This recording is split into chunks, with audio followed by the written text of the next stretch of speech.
Good morning sa inyo lahat and welcome back to my channel. So, sa video nito, pakita ko sa inyo itong ginagawa ko. So, like I've said sa past videos ko, ang trabaho ko ay maintenance. So, ito yung sa tabi ko, salinan po yan ng mga tinunaw na bakal. So, ito, malaki yan. Ito yung smaller version, pero malaki pa rin po ito. At least, I think 5 tons ang nailalaman nito or 5 tonelada na tinunaw na bakal. So, after usage or after each usage, kailangan ko itong i-maintain. Check ko kung may nasira ba, crack, or namuong bakal, kailangan ko tanggalin yon. So, yung isang yon, totally dinidismantle ko, bubuhusan ng panibagong semento. Pero itong ginagawa ko now, dapat quick maintenance lang po ito. Pero may na-discover ako at papakita ko sa inyo. Samahan niyo ako.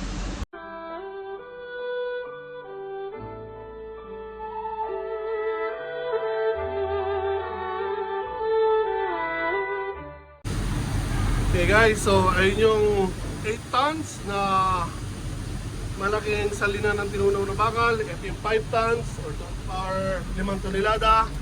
And again, ayun yung wall or yung siding. So, check ko yan kung may mga nasira.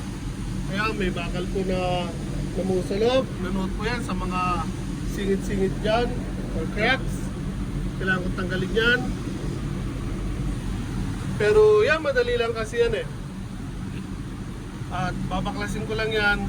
Madali pa lagyan ng panibagong patching yan. Pero ang mas delikado is natin flooring, right? So yun, yung sa mismong kanto ng flooring, may na-discover ako. So yung line na yan, hindi ko pa alam kung hanggang saan dumadiretso, doon ako pati doon. So bakal po yan na namuho. So titingnan natin na mas malapitan. So again, bakal po yan. Ayan, natanggal niyo po, nalaglag na. Focus. So ayan guys, tamong bakal po. Ito, ito natin. Ito pa isa nalaglag. So, yung line na yan, so most probably or most likely, diretso pa yan, paikot.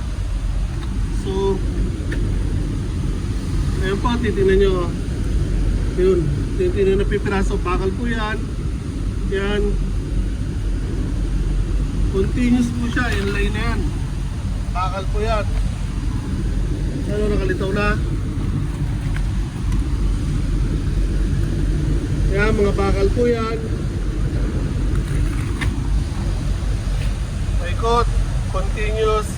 So ito, hindi ko pa natatanggal. Pero, again, most probably connected po yan, paikot. So, kahit lagyan natin ng patching o yung clay na ginagamit ko, pantapal dyan, once na masingitan po yan or magkaroon ng crack, then masingitan ng panibagong tinunaw na bakal, once na ginamit nila ito, ang laki po ng posibilidad na mag-penetrate po yan sa brick. Na after nitong cement, meron po kasing brick. Then yung pinaka metal walling niya, yung siding ng buhusan ng bakal. Tulad po yan. So ito, bakal po yan. Ito yung pinaka mold niya. Tapos meron bricks. Then high heat resistant na cement. So pwede ko siyang itry na tanggalin. Ang problema nga lang, hindi natin alam kung hanggang saan dumadiretso yung bakal. So yun yung main concern ko. Kung still deciding kung anong gagawin ko, kasi kahit gusto kong totally baklasin to at buhusan ng panibago, kailangan kong sabihin muna to dito sa mga empleyado ng company. So sila kasi yung magpo-provide ng mga gagamitin ko. Ako kasi maliman power lang ako. Ako lang po yung gumagawa, pero yung lahat ng gagamitin ko sa kanila po nagmumula or provided nila. pwedeng basta-basta magdesisyon. Kailangan ko pa rin sabihin sa kanila kung ano nakikita ko or makikita ko, then magdi-decide sila. So, most of the time, ang ginugusto nila or prefer nilang gawin is lagyan ko ng clay or patching ang tawag doon. Tatapalan ko lang yan ng clay, mixture yon, may kasamang cement, high resistance din po yon. Pag tumigas yun, para din semento. Ang problema kasi, kahit ilagay ko yun dito, once na mag-penetrate doon sa likod yung cement, one usage lang, papalitan ko na naman yon. Halimbawa, kung ganito lang kalaki, walang problema eh. So, every time pwede kong gawin yon. Ang main concern ko kasi, just imagine ang taas yan, right? So, mula doon sa flooring, mahigit kasi kalahati. Ito nga, umabot pa hanggang taas eh. So, just imagine, lalagyan ko ng patching yan.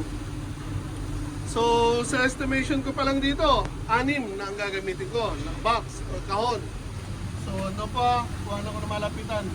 Or, mag-focus ko. So, yung isang box na yan, yan po yung tinatawag na patching. Yan, nakalagay sa box na yan.